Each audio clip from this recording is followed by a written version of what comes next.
बहुत स्वागत माननीय मुख्यमंत्री जी का अमरकंटक के राम घाट के इस मंच पर।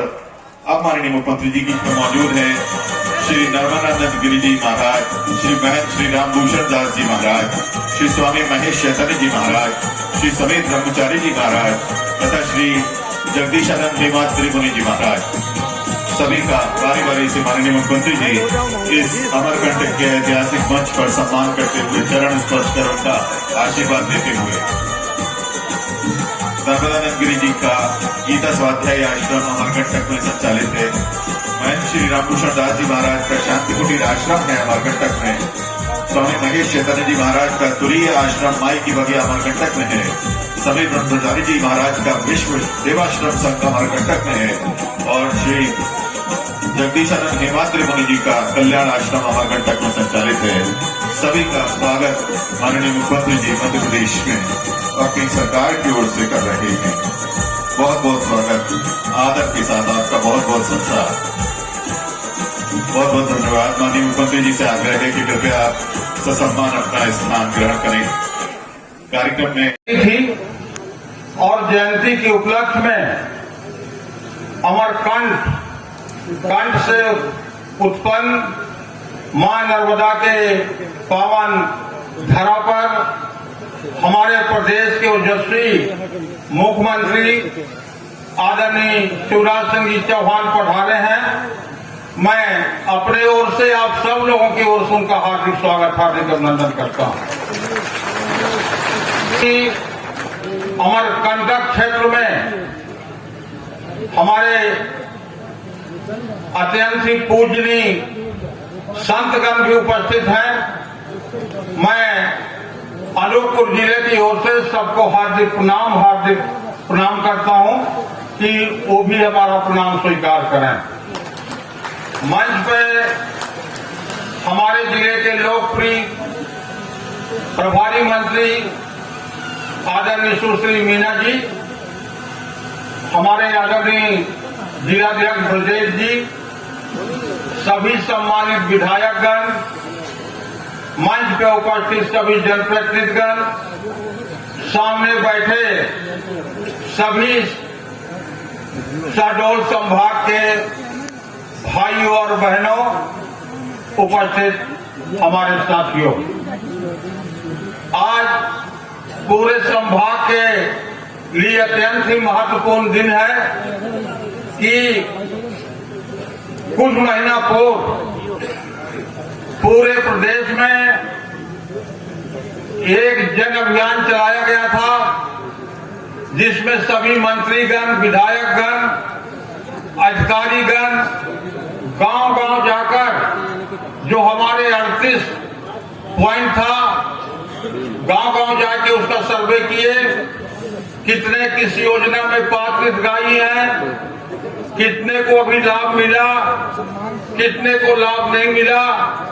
इन दिशा में हम लोगों ने लगातार 2 महीने तक काम किया और आज उसमें जो हमने सर्वे किया था पात्र हितग्राही विभिन्न योजनाओं में, आज कुछ हितग्राहियों को आज माननीय मुख्यमंत्री जी द्वारा हमारे शहडोल संभाग से शुभारंभ किया जा रहा है, पात्र हितग्राही को लाभान्वित किया जा रहा है। भाइयों बहनों, दूसरी बात आप सब लोग सुने होंगे कि देश को आजाद हुए आज 75 साल से भी ज्यादा दिन हो रहा है और आजादी के बाद से आजादी का जश्न हमारे आदिवासी क्षेत्रों में भी मनाया गया। हमारे टंडिया मामा भील, हमारे शंकर शाह, रघुनाथ शाह, तमाम हमारे स्वतंत्रता संग्राम सेनानियों ने इस देश की आजादी में अपने प्राण की निछावर दिए और आजादी का जश्न आदिवासी क्षेत्रों में भी मनाया गया कि ये जंगल पहाड़ जहां हम रहते हैं ये हमारा होगा, यहाँ का पानी हमारा होगा, यहाँ का जमीन हमारा होगा। पर 65 साल तक कांग्रेस के सरकार में न उनको जमीन मिला, न उनको अधिकार मिला। मैं आज सम्माननीय मुख्यमंत्री जी को बहुत बहुत बधाई देता हूं अपने आदिवासी भाइयों की ओर से। आपने प्रदेश में पेशा कानून लाया। पेशा कानून का मतलब ये है कि जंगल, जमीन और पानी में अब आदिवासियों का अधिकार होगा, आदिवासी क्षेत्रों में उनका अधिकार होगा। अब पानी, अगर कोई तालाब बनेगा तो ग्राम सभा में प्रस्ताव होगा और तालाब बनने के बाद मछली पालन का और छोटे छोटे सिंचाई के साधन का अधिकार ग्राम सभा को होगा, आदिवासी भाइयों को होगा। तो पानी में हमें अधिकार मिला। हमारे यहाँ बहुत नदियां बहती हैं, सोन, टिपान, नीलान, दुनिया भर के। तो बड़े बड़े जहाँ गहरा पानी है वहां भी मछली पालने का, मछली बेचने का अधिकार हमारे आदिवासी भाइयों को मिलेगा। जंगल में चार, तेंदू, हर्रा, बहेरा तमाम तरह के वनौषधि प्राप्त होते हैं। अब माननीय मुख्यमंत्री जी ने पेशा कानून के अंतर्गत ये अधिकार आज ग्राम सभा को दिया, ग्राम सोसाइटियों को दिया कि सब सहकारी समिति बनाकर तेंदू पत्ता तोड़िए, खुद बिक्री करिए और उसका जो लाभ का पैसा है सब आदिवासी भाइयों को मिलेगा। तो ये है पेशा कानून का मतलब। अभी कुछ दिन पहले राहुल गांधी ने ये भारत जोड़ो अभियान चलाया था। खंडवा में एक सभा में राहुल गांधी ने बोला था, मुझे आज भी याद, कि इस प्रदेश का मालिक आदिवासी है। तो मैं कांग्रेस पार्टी से पूछना चाहता हूं कि हम प्रदेश के मालिक हैं आदिवासी, तो 65 साल तक क्या आप सो रहे हैं? आज तक अधिकार नहीं दिए। आज कांग्रेस पार्टी बताए कि कितने लोगों को आपने उद्योग में हिस्सेदारी दिया, कितने लोगों की होटल आज बड़े बड़े शहरों में है, कितने लोगों का गिट्टी खदान है, कितने लोगों को मुलुम खदान है। ये कह देना है कि आदिवासियों का अधिकार पहले प्रदेश में होना चाहिए। तुमने क्यों नहीं दिया? और आज तो आदरणीय हमारे प्रदेश के मुख्यमंत्री जी ने, चाहे गिट्टी का खदान हो, चाहे रेता का खदान हो, चाहे महुआ के आपके सरकारी शराब के दुकान हो, सबका संचालन करने का अधिकार आदिवासी भाइयों को दिया है। आज आदिवासी अपने आप को महसूस कर रहे हैं कि हम आजाद भारत में अब काफी उत्साह के साथ अपना जीवन यापन करेंगे। तो इस तरह आज प्रदेश में, पूरे प्रदेश में पेशा कानून लाकर आज जमीन जिनकी है, जिनकी जमीन नहीं है, अगर वो जंगल विभाग के भी जमीन में काबिज है तो माननीय मुख्यमंत्री जी ने कहा कि उनको वहीं पे घर बना के दिया जाएगा। शहर एरिया में अगर जमीन नहीं है तो जमीन खरीद के आदिवासी भाइयों को दिया जाएगा।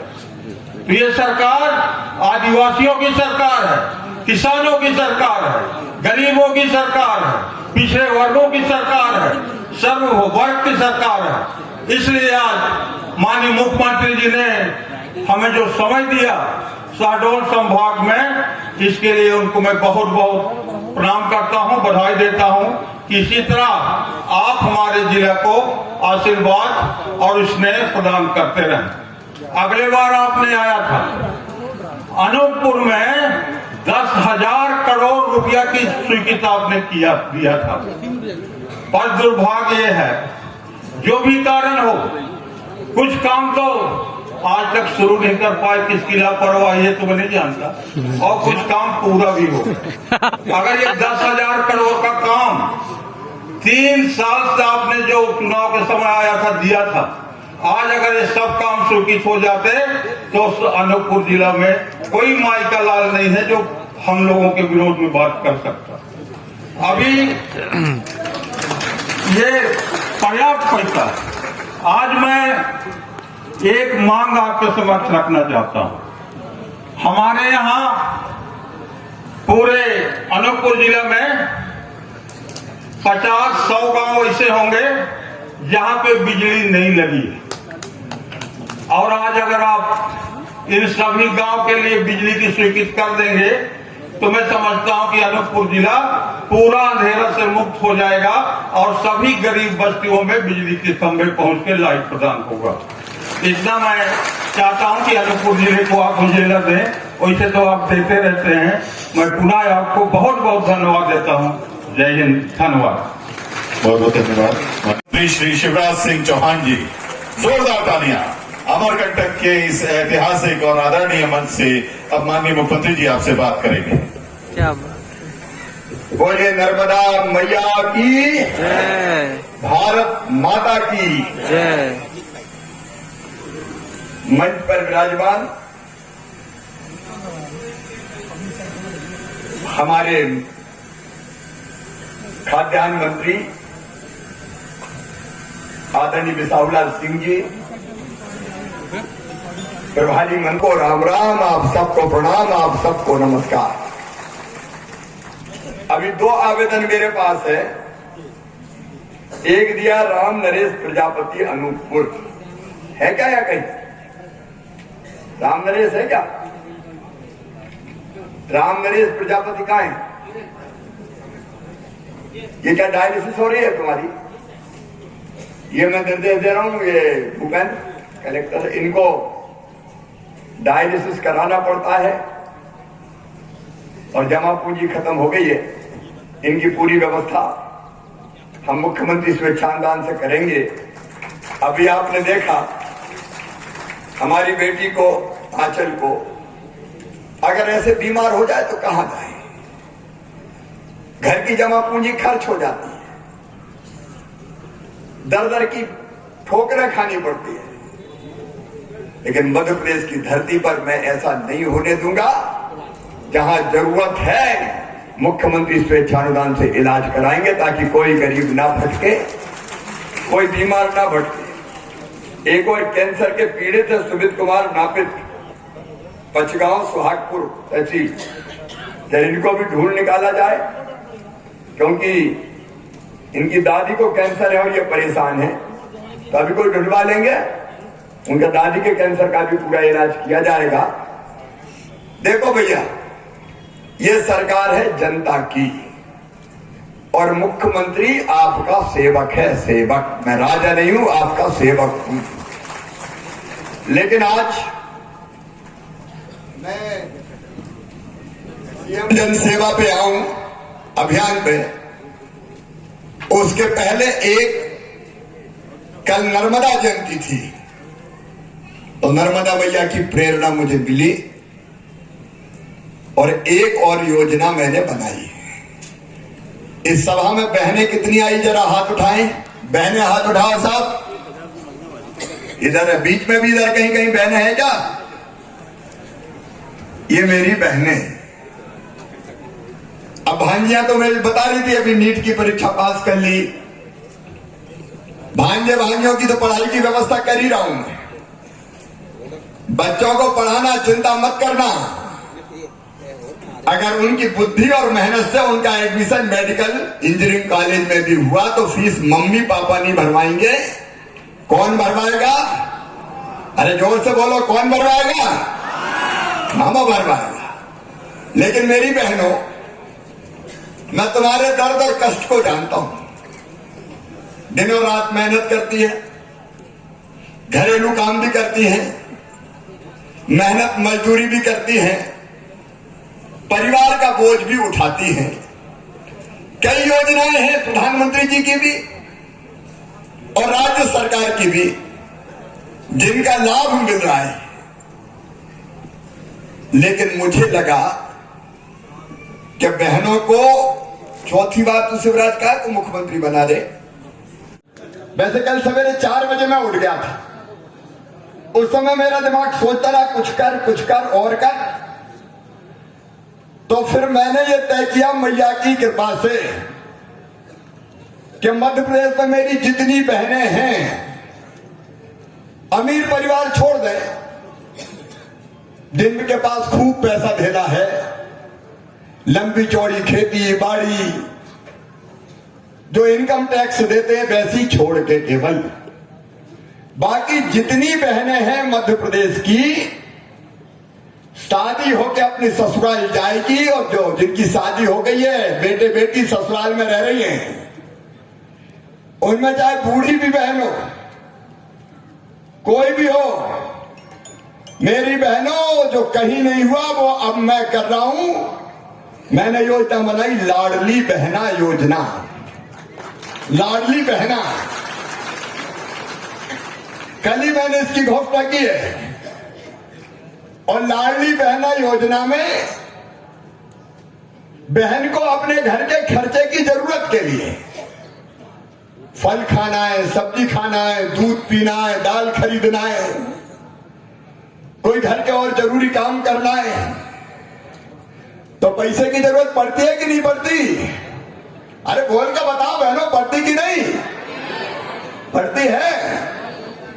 तो अब सुन लो, तुम्हारा भैया अपनी लाडली बहना के लिए 1000 रुपया महीना हर महीना खाते में डालेगा।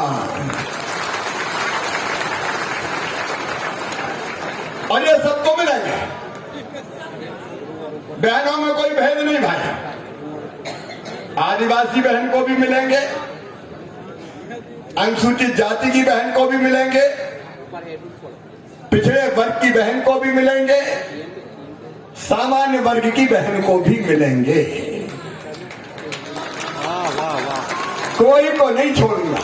क्या 1000 रुपया महीना मतलब 12,000 रुपया साल। और अगर कोई किसान परिवार है तो सुनो भैया, तो चांदी हो गई भाई। 1 एकड़ 2 एकड़ 4 एकड़ जमीन है तो उस परिवार में कितने पैसा जाएंगे? 6,000 प्रधानमंत्री जी देते हैं, 4,000 मैं देता हूं, दोनों मिला के हो गए 10,000। और अब 12,000 मेरी बहन को मिलेगा तो कुल कितने हो जाएंगे? अरे बताओ तो कितने हो जाएंगे? जोर से बताओ, ऐसे नहीं, कितने हो जाएंगे? 22,000। ना तेरी जिंदगी संवर जाएगी रे, चिंता मत कर, ये भारतीय जनता पार्टी की सरकार है। अभी मैंने अनाउंस किया, योजना बना के कैबिनेट में लाएंगे और फिर जैसे सीएम जन सेवा अभियान चलाए, गांव गांव में शिविर लगेंगे, 1000 रुपये और मिलेंगे तो घर में इज्जत और बढ़ जाएगी। सास भी कहेगी बहू के 1000 रुपये आने वाले, जरा घी लगा के रोटी खिला। क्या बात है। और सासू जी को भी मिलेंगे तो बहू भी सोचेगी कि 1000 तो ये आ रहा है और पेंशन के मिल गए होंगे तो 600 वो 1600 आएंगे, तो सासू जी के पाँव वाँव भी दबाएगी। तो सास और बहू के रिश्ते और मजबूत हो जाएंगे। मैंने ये देखो, ये मजाक की बात नहीं, अंतरात्मा से योजना बनाई। बाकी कहीं पैसे की कटौती करनी होगी कर दूंगा, जरूरत पड़ेगी तो और लाऊंगा, लेकिन अपनी बहनों की जिंदगी में अंधेरा नहीं रहने दूंगा। बहनों की जिंदगी में अंधेरा नहीं रहने दूंगा। इनकी जिंदगी बदले, ये आगे बढ़े, गरीब से गरीब परिवार भी आराम से रोटी कपड़ा मकान, पढ़ाई दवाई इलाज का इंतजाम हो जाए। इसलिए ये मेरी योजना मेरी बहनों और हमारे सारे कार्यकर्ताओं से कहना है कि जुड़ जाना भैया, ढूंढ के फार्म भरवाओ, नाम लिखवाओ, सेवा करो तो ही तो मेवा मिलेगा। वैसे ही नेतागिरी से थोड़ी कुछ होता है, तो सब सेवा में जुट जाना। तो एक तो ये योजना, मुझे बहुत खुशी है कि कल मैं था नर्मदापुरम में, आज मैया के तट पे अमरकंटक में आया हूं और मैया को प्रणाम करके आज आपको ये योजना मैंने बताई।